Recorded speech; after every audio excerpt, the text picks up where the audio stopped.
ശാന്തി 8/7/24 പ്രഭാതമുരളി ബാബ്ദാദ മധുബൻ. ബാബ പറയുന്നു, മധുരമായ കുട്ടികളെ, ബാബയ്ക്ക് സമാനം അപകാരികളുടെ മേലും ഉപകാരം ചെയ്യുവാൻ പഠിക്കൂ. നിന്ദകനെയും തൻ്റെ മിത്രമാക്കി മാറ്റൂ. ചോദ്യം: ബാബയുടെ ഏതൊരു ദൃഷ്ടി ഉറച്ചതാണ്? കുട്ടികളായ നിങ്ങൾക്ക് ഏതൊന്ന് ഉറപ്പിക്കേണ്ടതുണ്ട്? ഉത്തരം: ഏതെല്ലാം ആത്മാക്കളുണ്ടോ എല്ലാവരും എൻ്റെ കുട്ടികളാണ് എന്ന ബാബയുടെ ദൃഷ്ടി ഉറച്ചതാണ്. അതിനാൽ കുട്ടികളെ കുട്ടികളെ എന്ന് പറഞ്ഞുകൊണ്ടിരിക്കുന്നു.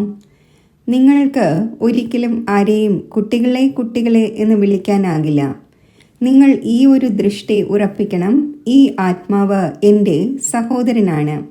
സഹോദരനെ നോക്കൂ, സഹോദരനോട് സംസാരിക്കൂ.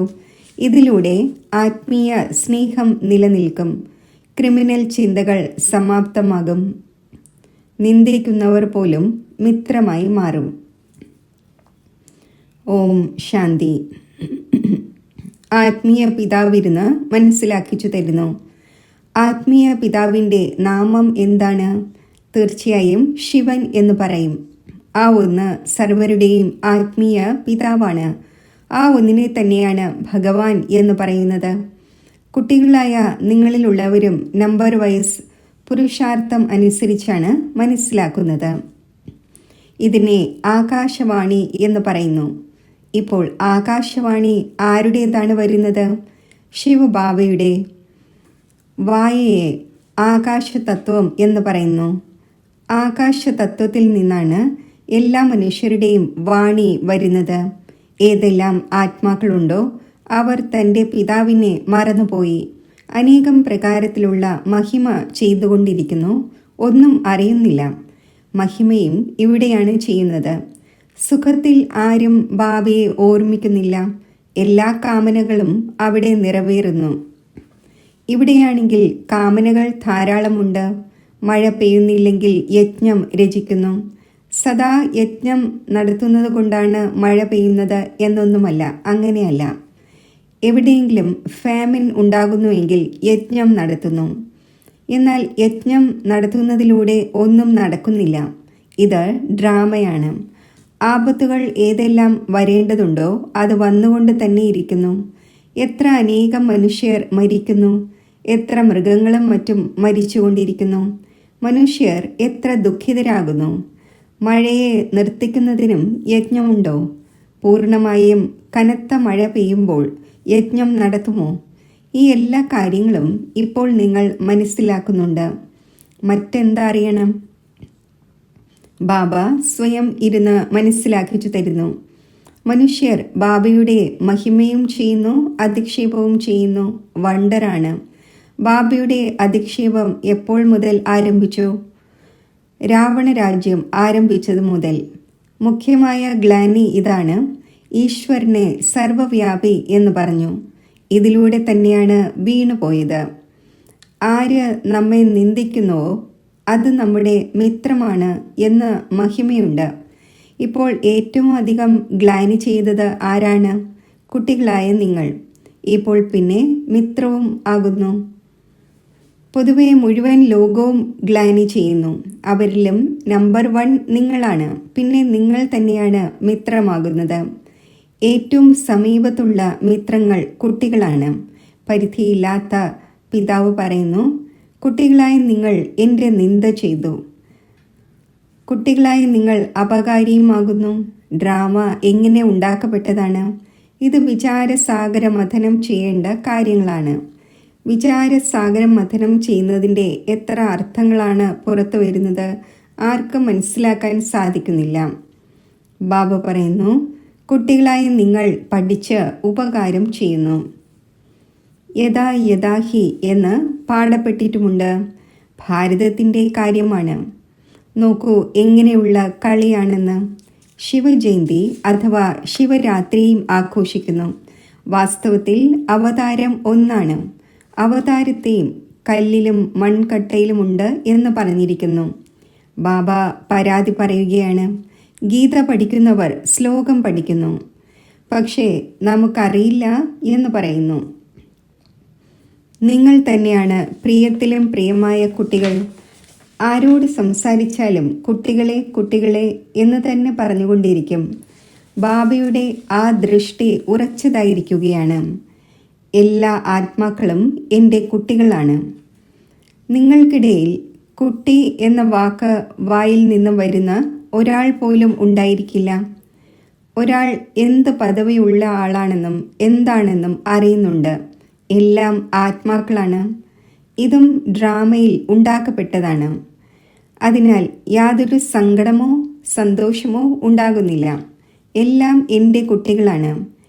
ചിലർ തോട്ടിയുടെ ശരീരം ധാരണ ചെയ്തു, ചിലർ ഇന്നയാളുടെ ശരീരം ധാരണ ചെയ്തു.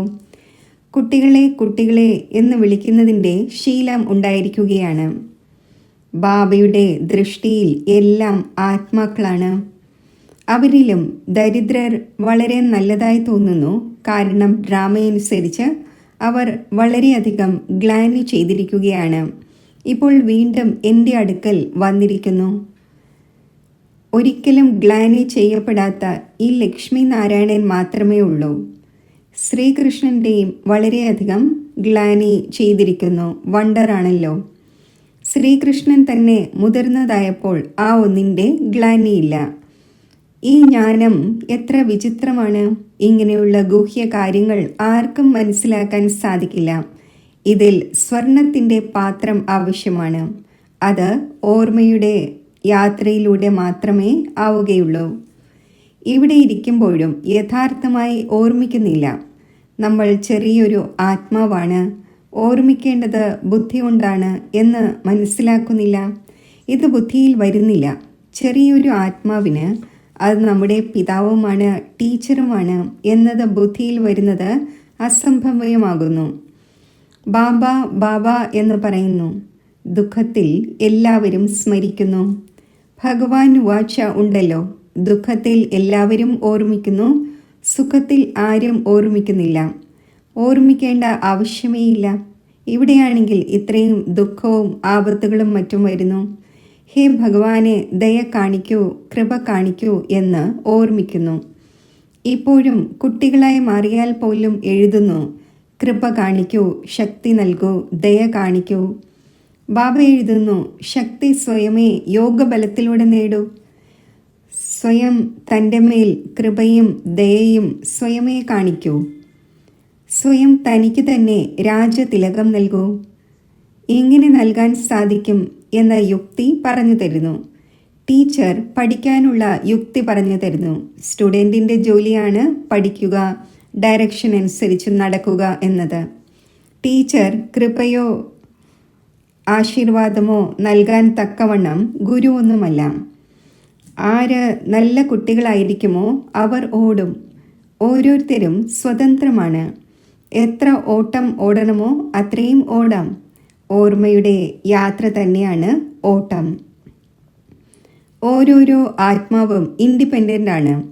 സഹോദരി സഹോദരൻ എന്ന ബന്ധത്തെയും ഒഴിവാക്കിച്ചു. സഹോദരന്മാരായി മനസ്സിലാക്കൂ. എന്നിട്ടും ക്രിമിനൽ ആയി വിട്ടുപോകുന്നില്ല. അത് അതിൻ്റെ ജോലി ചെയ്തുകൊണ്ടിരിക്കുന്നു. ഈ സമയത്ത് മനുഷ്യരുടെ അംഗങ്ങളെല്ലാം ക്രിമിനലാണ്. ആരെങ്കിലും തൊഴിച്ചു ഇടിച്ചു എങ്കിൽ ക്രിമിനൽ അംഗം ആയല്ലോ. ഓരോ അംഗവും ക്രിമിനലാണ്. അവിടെ ഒരു അവയവവും ക്രിമിനലായിരിക്കില്ല. ഇവിടെ ഓരോ അവയവം കൊണ്ടും ക്രിമിനൽ കാര്യം ചെയ്തുകൊണ്ടിരിക്കുന്നു. ഏറ്റവും കൂടുതൽ ക്രിമിനലായ അംഗം ഏതാണ്? കണ്ണുകൾ. വികാരത്തിൻ്റെ ആശ നിറവേറ്റപ്പെട്ടില്ലെങ്കിൽ പിന്നെ കൈവയ്ക്കാൻ തുടങ്ങുന്നു. ഏറ്റവും ആദ്യത്തേതാണ് കണ്ണുകൾ. അതിനാലാണ് സൂർദാസിൻ്റെയും കഥയുള്ളത്. ശിവബാബ ഏതെങ്കിലും ശാസ്ത്രങ്ങൾ പഠിച്ചിട്ടില്ല. ഈ രഥം പഠിച്ചിട്ടുണ്ട്.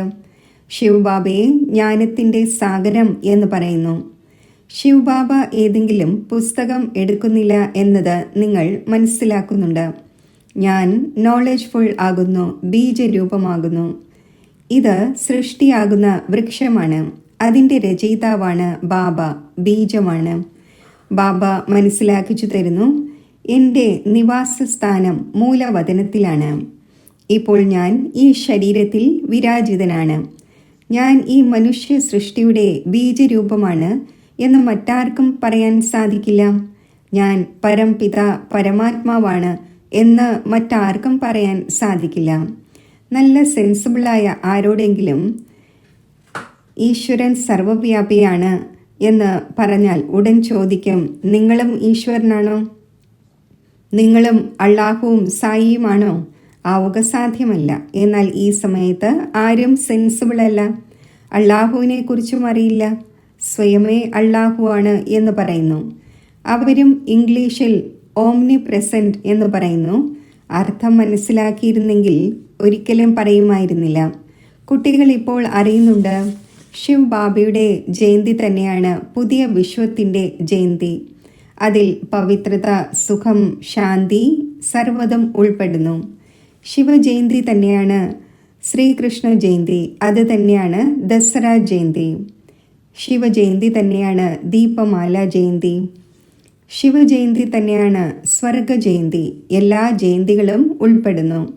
ഈ എല്ലാ പുതിയ കാര്യങ്ങളും ബാബ ഇരുന്ന് മനസ്സിലാക്കിച്ചു തരുന്നു. ശിവജയന്തി തന്നെയാണ് ശിവാലയ ജയന്തി, വേശ്യാലയത്തിൻ്റെ മരണം. എല്ലാ പുതിയ കാര്യങ്ങളും ബാബ ഇരുന്ന് മനസ്സിലാക്കിക്കുന്നു.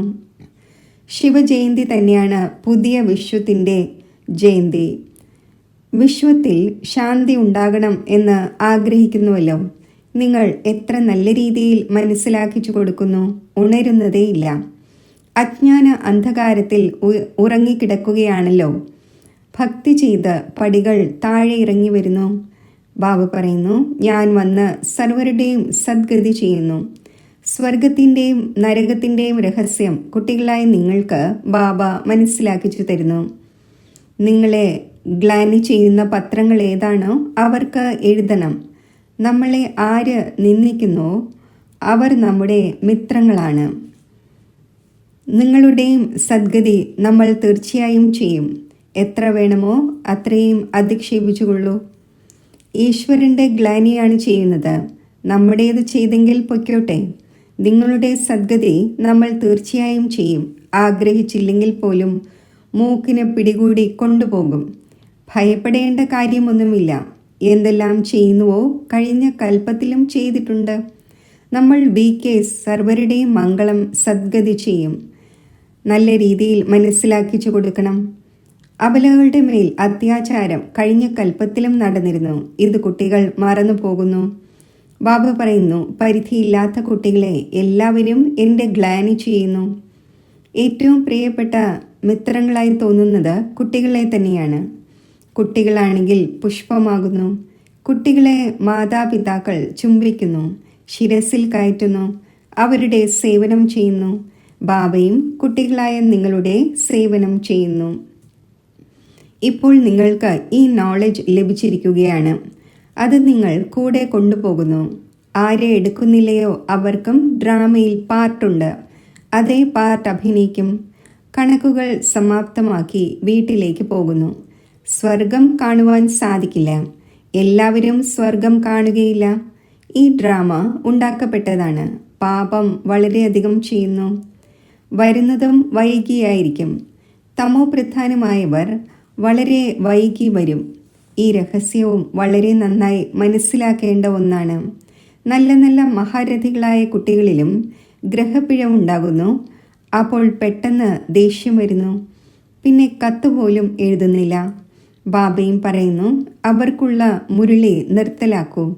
ഇങ്ങനെയുള്ളവർക്ക് ബാബയുടെ ഖജനാവ് നൽകിയതുകൊണ്ട് എന്ത് നേട്ടം? പിന്നെ ആരുടെയെങ്കിലും കണ്ണു തുറന്നുവെങ്കിൽ അപ്പോൾ പറയും തെറ്റ് സംഭവിച്ചു. ചിലർ കാര്യമാക്കുന്നതേയില്ല. ഇത്രയും അലംഭാവം കാണിക്കാൻ പാടില്ലാത്തതാണ്. ഇങ്ങനെ വളരെ അനേകം പേരുണ്ട്. ബാബയെ ഓർമ്മിക്കുന്നതുമില്ല, ആരെങ്കിലും തനിക്ക് സമാനം ആക്കുന്നതുമില്ല. അല്ലാത്ത പക്ഷം ബാബയ്ക്ക് എഴുതേണ്ടതാണ്, ബാബ നമ്മൾ ഓരോ നിമിഷവും അങ്ങേ ഓർമ്മിക്കുന്നു. പിന്നെ ഇങ്ങനെയുള്ള ചിലരുണ്ട്, അവർ എല്ലാവരുടെയും പേരെഴുതുന്നു. ഇന്നയാൾക്ക് ഓർമ്മ നൽകണം. ഈ ഓർമ്മ സത്യമായതല്ല. അസത്യം തുടരുക സാധ്യമല്ല. ഉള്ളിൽ മനസ്സ് നീറിക്കൊണ്ടേയിരിക്കും. കുട്ടികൾക്ക് നല്ല നല്ല പോയിന്റ്സ് മനസ്സിലാക്കിച്ചു തന്നുകൊണ്ടിരിക്കുന്നു. ദിനം പ്രതിദിനം ബാബ ഗുഹ്യമായ കാര്യങ്ങൾ മനസ്സിലാക്കിച്ചു തന്നുകൊണ്ടിരിക്കുന്നു. ദുഃഖത്തിൻ്റെ പർവ്വതം വീഴാൻ പോകുന്നു. സത്യയുഗത്തിൽ ദുഃഖത്തിൻ്റെ നാമമേയില്ല. ഇപ്പോൾ രാവണ രാജ്യമാണ്. മൈസൂരിലെ രാജാവും രാവണനെയും മറ്റും ഉണ്ടാക്കി ദസറ വളരെയധികം ആഘോഷിക്കുന്നു. രാമനെ ഭഗവാൻ എന്ന് പറയുന്നു. രാമൻ്റെ സീത അപഹരിക്കപ്പെട്ടു. ഇപ്പോൾ അത് സർവശക്തിവാൻ ആയിരുന്നുവെങ്കിൽ അദ്ദേഹത്തിൻ്റേത് എങ്ങനെ അപഹരിക്കപ്പെടും? ഇതെല്ലാം അന്ധവിശ്വാസമാണ്. ഈ സമയത്ത് ഓരോരുത്തരിലും 5 വികാരങ്ങളുടെ മാലിന്യമുണ്ട്. പിന്നെ ഭഗവാനെ സർവവ്യാപി എന്ന് പറയുന്നത് വളരെ വലിയ അസത്യമാണ്. അതിനാൽ ബാബ പറയുന്നു, യഥാ യഥാഹി, ഞാൻ വന്ന് സത്യഖണ്ഡവും സത്യധർമ്മവും സ്ഥാപിക്കുന്നു. സത്യഖണ്ഡം എന്ന് സത്യയുഗത്തെയും അസത്യഖണ്ഡം എന്ന് കലിയുഗത്തെയും പറയുന്നു. ഇപ്പോൾ ബാബ അസത്യഖണ്ഡത്തെ സത്യഖണ്ഡം ആക്കുന്നു. ശരി, മധുരമധുരമായ സിഖിലതെ കുട്ടികൾക്ക് മാതാവും പിതാവുമായ ബാബ് ദാദയുടെ സ്നേഹസ്മരണകൾ. Good morning. ആത്മീയ പിതാവിൻ്റെ ആത്മീയ കുട്ടികൾക്ക് നമസ്തേ. ധാരണയ്ക്കുള്ള മുഖ്യസാരം. ഈ ഗുഹ്യവും വിചിത്രവുമായ ജ്ഞാനം മനസ്സിലാക്കുന്നതിനായി ബുദ്ധിയെ ഓർമ്മയുടെ യാത്രയിലൂടെ സ്വർണത്തിൻ്റെ പാത്രം ആക്കണം. ഓർമ്മയുടെ റേസ് ചെയ്യണം. ബാബയുടെ ഡയറക്ഷനിലൂടെ നടന്ന് പഠനത്തെ ശ്രദ്ധയോടെ പഠിച്ച് തൻ്റെ മേൽ സ്വയം കൃപയും ആശീർവാദവും കാണിക്കണം. സ്വയം തനിക്ക് രാജതിലകം നൽകണം.